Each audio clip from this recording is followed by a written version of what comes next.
하나님께서 오늘 우리에게 주신 말씀은 구약성경 이사야 말씀입니다. 이사야 43장 1절부터 3절까지의 말씀입니다.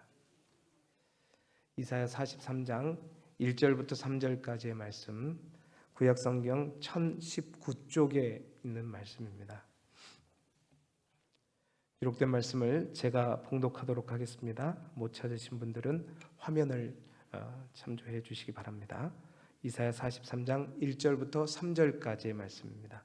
야곱아, 너를 창조하신 여호와께서 지금 말씀하시느니라. 이스라엘아, 너를 지으신 이가 말씀하시느니라. 너는 두려워하지 말라. 내가 너를 구속하였고 내가 너를 지명하여 불렀나니 너는 내 것이라. 내가 물 가운데로 지날 때에 내가 너와 함께 할 것이라. 강을 건널 때에 물이 너를 침몰하지 못할 것이며 내가 불 가운데로 지날 때에 타지도 아니할 것이요 불꽃이 너를 사르지도 못하리니 대저 나는 여호와 내 하나님이요 이스라엘의 거룩한 이요 내 구원자임이라. 내가 애굽을 너희 속량물로 구스와 스바를 너를 대신하여 주었노라. 아멘. 오늘은 2023년 또 마지막 주일입니다. 오늘 특별히 이사야 말씀을 통해서 믿는 자의 유익, 믿는 자의 유익이라는 제목으로 하나님의 말씀을 선포하도록 하겠습니다. 오늘은 마지막 이 주일이 다른 한 해보다도 특별한 주일입니다. 여러분 아시는 분 아시겠지만 1년은 총 몇 주라고 우리가 보편적으로 알고 있죠? 52주이죠. 근데 오늘이 53주입니다. 그리고 내년은 이제 51주가 되겠죠. 다른 한 해보다 우리 목회자 입장에서는 어쩌면 더 길게 느껴지는 올 한 해가 될 것 같기도 하지만 여러분 지난 2023년 한 해 동안 정말 여러분의 가정과 또 일터에서 또 몸된 교회에서 정말 수고하셨고 애쓰셨습니다. 아무튼 하나님의 은혜가 여러분 안에, 여러분 가운데, 여러분의 가정 가운데 충만하기를 소망합니다.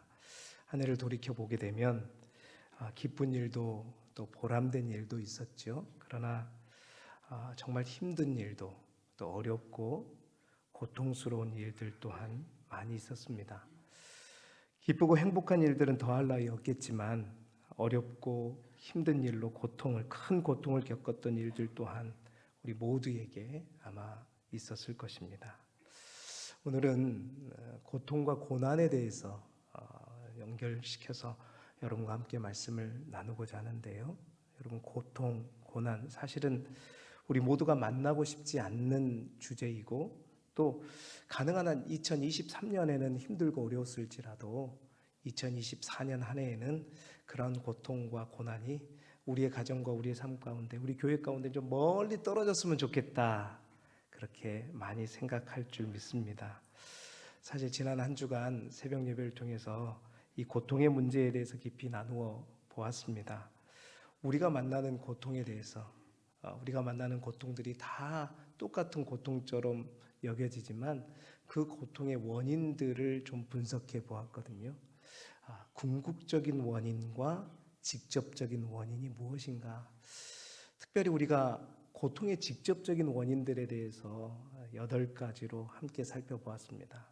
우리는 모든 고통이 하나님이 주신 것이고 또한 하나님으로부터 말미암은 것, 궁극적으로는 그럴 수 있습니다. 그러나 직접적인 고통의 원인들, 그렇습니다. 가장 먼저는 하나님께서 우리에게 주신 고통이 있을 수 있습니다. 징벌적인 고통이죠. 우리가 하나님 앞에 불순종하고 또한 하나님 앞에 죄악을 범함으로 말미암아 우리에게 내리시는 징계와 같은 고통, 이 고통은 하나님께서 우리를 돌이키기 위한 목적으로 주시는 고통일 겁니다. 뿐만 아니라 하나님께서 똑같이 고통을 내리시지만 우리가 죄악이 있고 불순종해서가 아니라 하나님의 선하신 뜻을 이루시기 위해서 우리에게 고통을 주실 때가 있습니다. 다시 말해서 하나님의 섭리에 따라서 하나님께서, 요셉이 대표적인 인물이겠죠, 하나님의 뜻을 이루시기 위해서 우리에게 고통을 주시지만 그 고통을 우리가 참고 인내하고 버텨낼 때 하나님의 온전한 뜻이 일어나고 이루어지고 또 하나님께 영광을 올려드릴 수 있게 되는 것이죠. 뿐만 아니라 고통의 원인들은 하나님이 주신 고통뿐만 아니라 성경에 보니까 사단이 주는 고통 또한 있다라는 겁니다.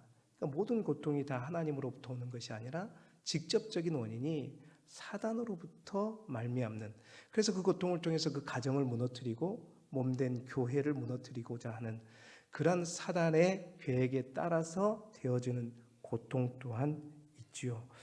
뿐만 아닙니다. 하나님도 아니고 사탄도 아닌 악한 사람들 때문에 우리가 당하는 고통 또한 있습니다. 뿐만 아니라 악한 사람이 아니라 고통의 직접적인 원인 중에는 사람의 실수와 부주의로 나타나는 고통. 예를 들어서 우리가 운전하면서 졸음운전을 해서 잘못해서 사고를 냈었을 때 그 사고 당한 사람들의 고통, 그것을 하나님께서 사고를 냈다 이렇게 말할 수는 없는 거잖아요.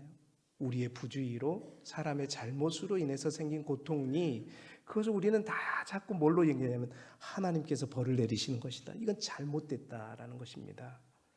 또한 사회 구조적인 악 때문에 생겨나는 고통 또한 있습니다. 우리나라의 고3 수험생들의 현실들을, 또 취업 준비생들의 현실들, 사회 구조적인 악 때문에 생겨나는 고통들입니다. 뿐만 아니라 자연재해로 인한 고통들 또한 있죠. 이제 마지막 때가 돼서 그런지 수많은 자연재해로 인해서 인류가 아파하고 있습니다. 그 모든 고통들을 하나님이 주셨는가? 사실은 자연 질서를 파괴시킨 게 누구죠? 우리 인간입니다.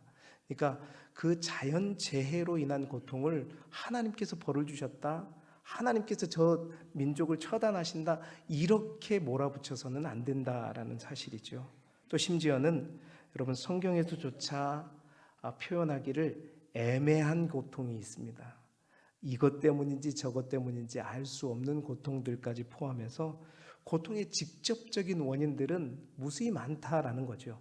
그런데 우리는 대부분 어떤 사람들이 고통당하게 되면, 특히 우리 믿음이 있다는 사람들이 하나님을 믿기에 신앙이 너무 좋은 나머지 영적으로 그것을 해석해서 인간의 잘못과 실수, 사회 구조적인 악에 의해서 자연재해로 인해서 부주의로 인해서 생기는 모든 고통까지도 뭐라고 치부하죠? 하나님께서 네가 똑바로 안 하니까 이런다, 이건 잘못된 것이다 라고 말씀드리면서 지난 한 주간 새벽에 이 고통에 대해서, 직접적인 원인에 대해서 함께 나누었는데요.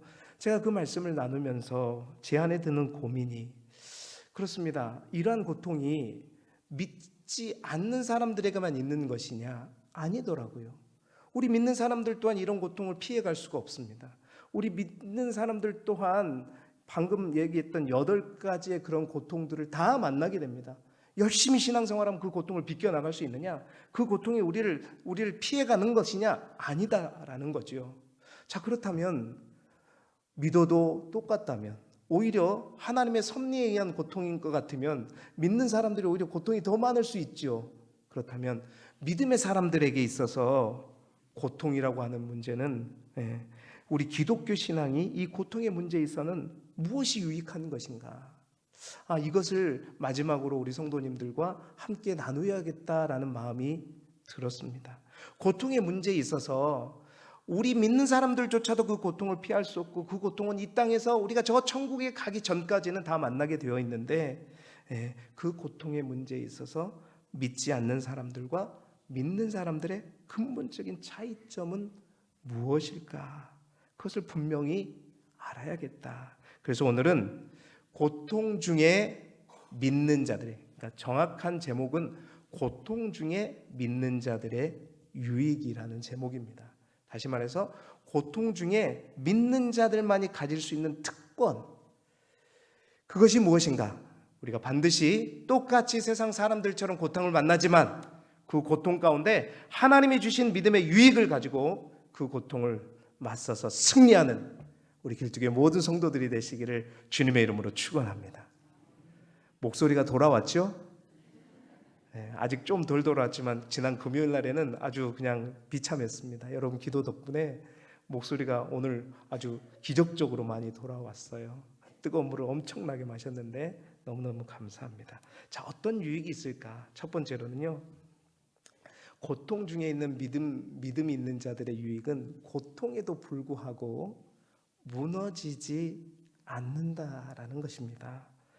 여러분, 고통에 대해 첫 번째 믿는 자의 유익, 특권은 고통이 피해간다는 것이 아니라 고통과 고난에도 불구하고 믿음의 사람들은 무너지지 않는다라는 사실입니다. 오늘 이사야의 말씀이 바로 이에 대한 분명한 하나님의 약속을 우리에게 해주고 있는 말씀이죠. 오늘 우리가 읽었던 이사야 43장 1절 말씀, 우리 다시 한번 화면을 보시면서 읽어보겠습니다. 시작. 야곱아, 너를 창조하신 여호와께서 지금 말씀하시느니라.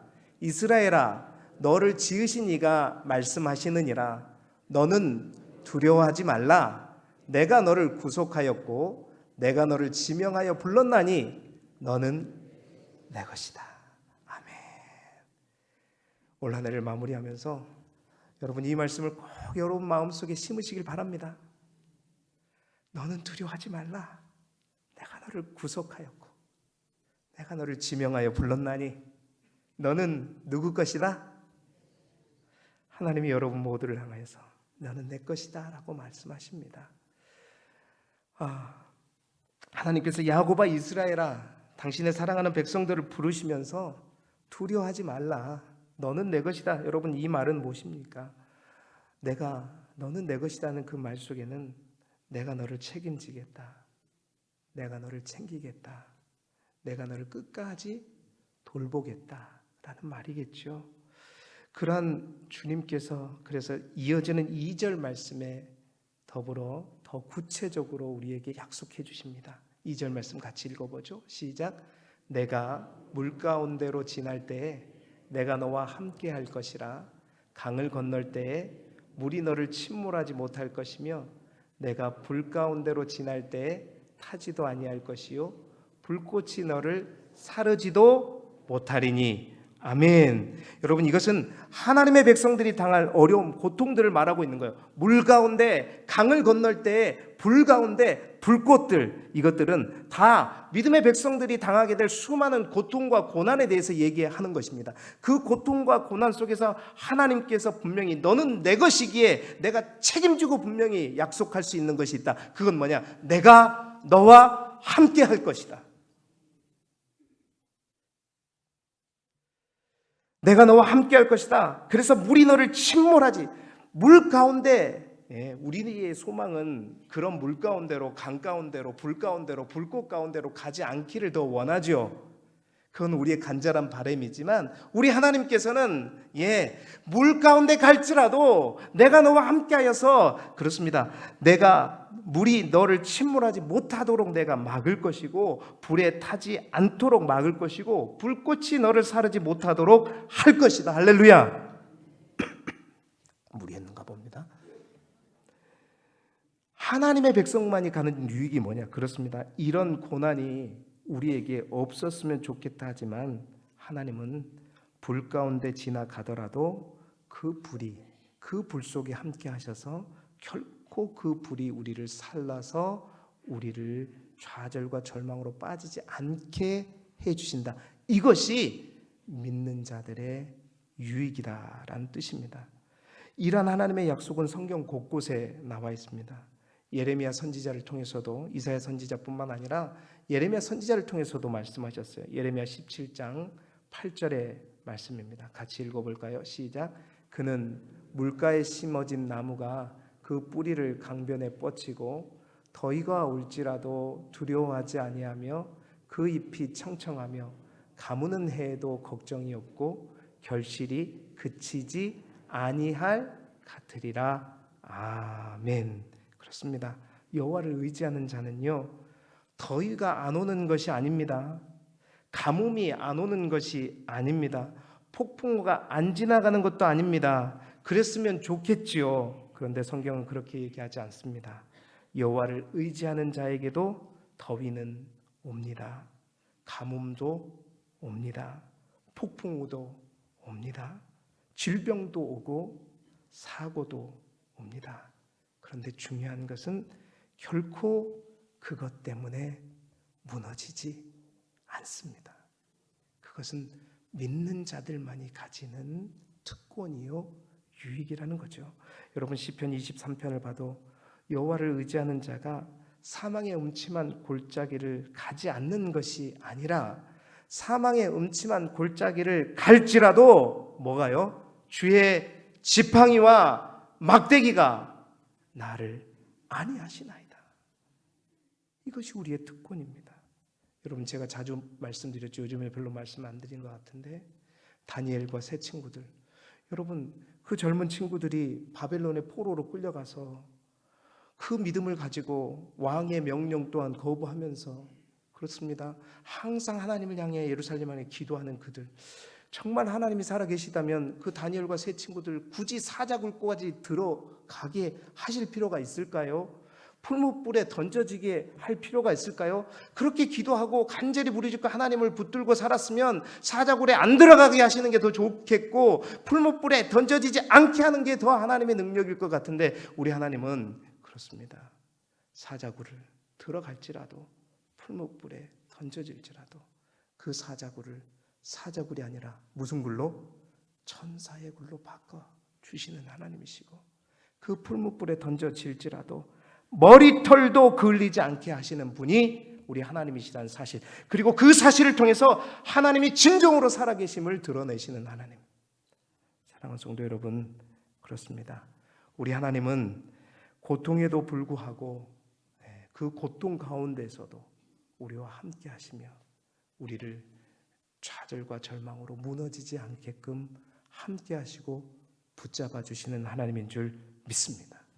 그 하나님은 2023년뿐만 아니라 2024년에도 저와 여러분의 하나님이고, 여러분의 고통의 한복판에 다른 곳에 계시는 것이 아니라 바로 여러분과 동행하고 계시다는 사실들 잊지 마시고, 그 하나님을 의지함으로 어떤 사자굴이, 어떤 풀무불이, 어떤 어려움이, 가뭄과 더위가, 또한 물과 강물이 여러분을 엄습할지라도 이겨내고 승리하는 저와 여러분이 되시기를 그리스도 예수 이름으로 축원합니다.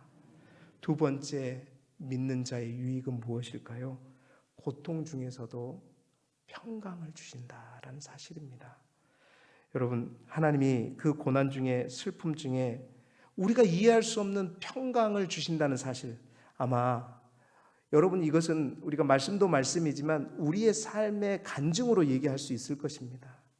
힘들고 어려운, 세상 사람들을 보기에는 진짜 힘들고 어려운 가운데 있을 것 같은데 우리는 정작 그 고통의 한복판에서도 하나님이 주시는 평강을 누려 보신 적이 있으시죠? 여러분 시편 29편 11절에 우리 하나님은 어떠한 하나님이신가? 여호와께서 자기 백성에게 뭘 주신다? 힘을 주시며 여호와께서 자기 백성에게 평강의 복을 주시리로다. 하나님은 우리에게 힘을 주실 뿐만 아니라 평강의 복을 주시는 하나님입니다. 하나님은 자기 백성에게 그렇습니다. 믿는 자들에게 허락되는 특권입니다. 세상 사람들은 자식을 잃고 그 아픔 가운데 도저히 살아갈 수 없는데, 믿는 자들에게는 묘한 것이 하나 있는데, 그건 뭐냐? 그 속에서도, 그 아픔 속에서도, 그 고통 속에서도 세상이 설명할 수 없는, 세상의 사람들의 이론과 논리로 설명되지 않는 묘한 평강이 있다라는 사실입니다. 여러분 이 찬송가 아시죠? 내 평생에 가는 길 순탄하여 늘 잔잔한 강 같든지, 그 다음에 뭐예요? 큰 풍파로 무섭고 어렵든지. 와, 찬송이 잘 되네. 이렇게 될 줄 몰랐네요. 큰 풍파로 무섭고 어렵든지, 그 다음에 뭐예요? 나의 영혼은 늘 평안해. 후렴구 어떻게 하죠? 내 영혼 평안해. 내 영혼 평안해. 완전히 다 나왔다 이제.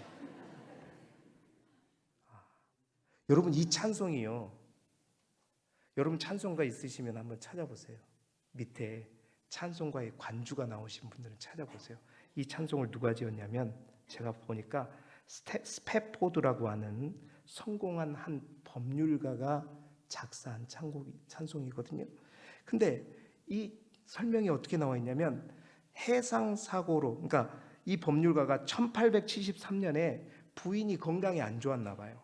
그 부인이 건강을 위해서 가족들과 함께 유럽 여행을 하려고 자기가 바쁘니까 먼저 부인과 네 딸을 먼저 배를 태워서 보냈다고 합니다.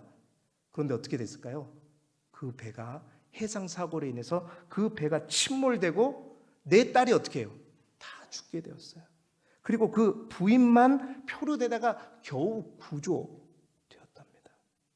그런데 이 찬송을 언제 지었냐면 그 스패포드가 배를 타고 그 네 딸을 잃고 그 비극적인 사고 해역을 배를 타고 지나면서 이 찬송 시를 썼다고 합니다. 여러분 이해가 가세요? 이해할 수 있으세요? 어떻게 이게 가능할까요? 어떻게 이런 평안이 올 수 있을까요? 세상 사람들에게는 되지 않지만 믿는 자들에게는, 하나님을 의지하는 자들에게는 우리 하나님께서 하늘문을 여시고 평강에 평강을 주실 줄 믿습니다. 바로 그분의 교복이 내 영혼 평안해, 내 영혼 평안해. 바로 내 딸을 다 잃어버린 그 가운데서 부르는 찬송의 고백이에요. 거짓말로 그 고백을 하겠냐는 거죠. 사랑하는 성도 여러분, 그렇습니다.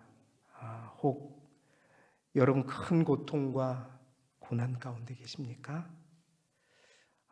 하나님의 평강이 이 스패포드와 같은 더 큰, 아니 여러 가지 고통 가운데 있는 여러분의 마음과 영에 하나님의 평강이 부어지시기를 주님의 이름으로 축원합니다. 그렇습니다.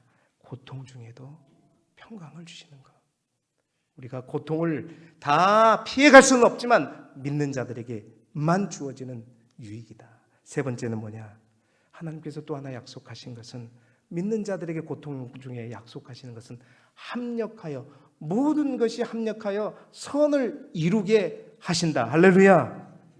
너무나도 잘 아는 말씀이죠. 로마서 8장 28절의 말씀을 같이 읽어보겠습니다.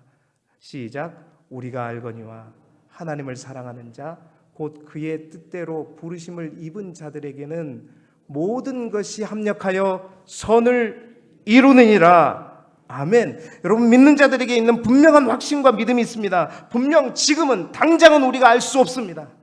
그러나 하나님, 우리가 여러 가지 이 고통과 고난이 우리에게 닥칠지라도 그 직접적인 원인이 여러 가지일지라도 하나님의 분명한 약속은 그러한 고통을 통해서도 하나님은, 능력의 하나님은 그 모든 고통들을 합력하여 뭐를 이루신다?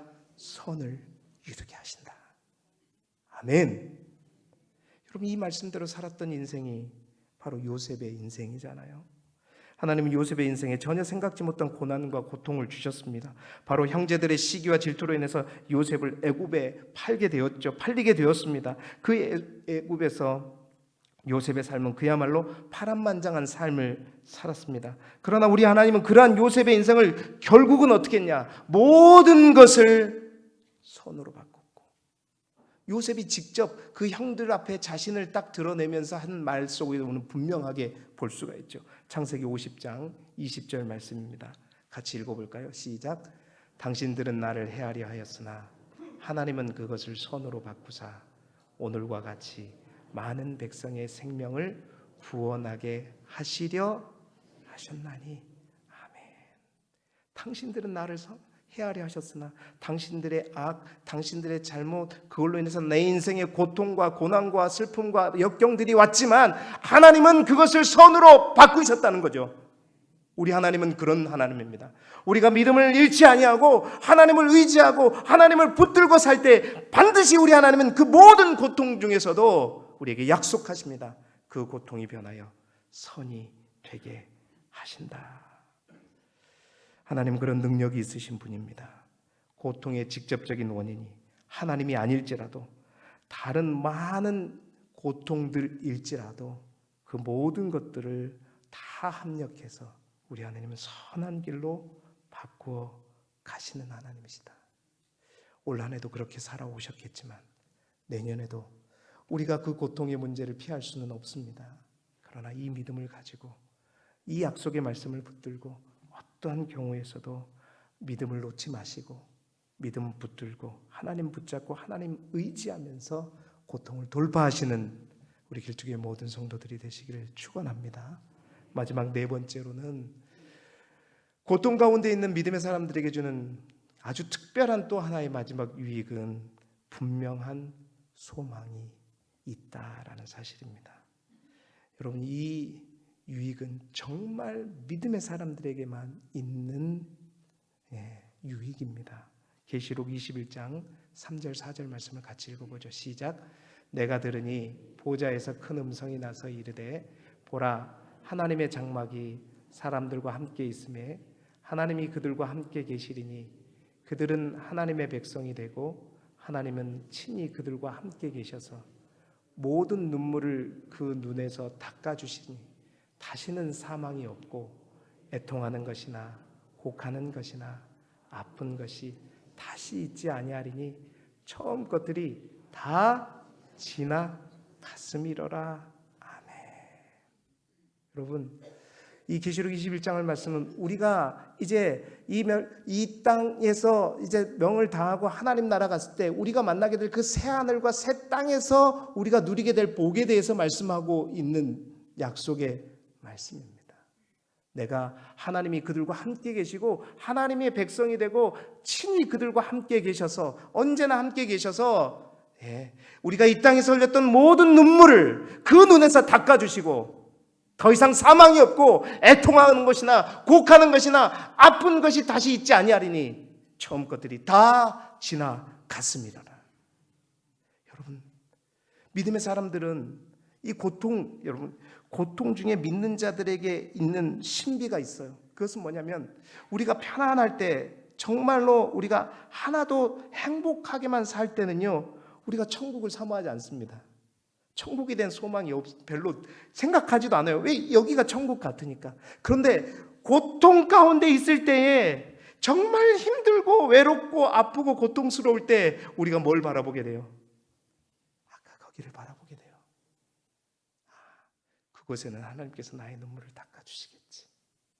더 이상 사망도 없고 눈물도 없고 애통도 없고 그것을 소망하며 그것을 바라보며. 그렇습니다. 고통이 우리의 몸은 힘들고 아프게 할 수 있으나 그 고통으로 해서 천국을 향한 우리의 소망은 더욱더 새로워질 것이다.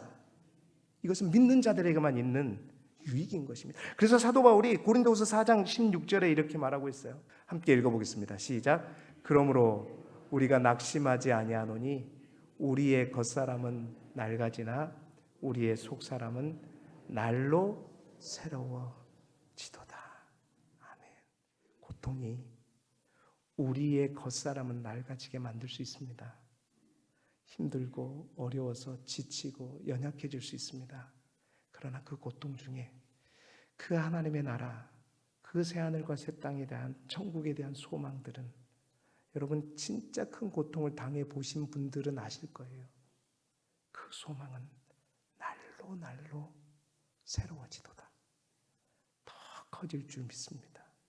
그리고 이 땅에서 이 고통의 문제를 저 천국에 대한 소망으로 이겨낼 수 있는 믿음과 능력을 주실 줄 믿습니다. 이것은 믿지 않는 자들은 도저히 가질 수 없는 유익입니다. 그들에겐 약속된 것이 없기 때문이죠.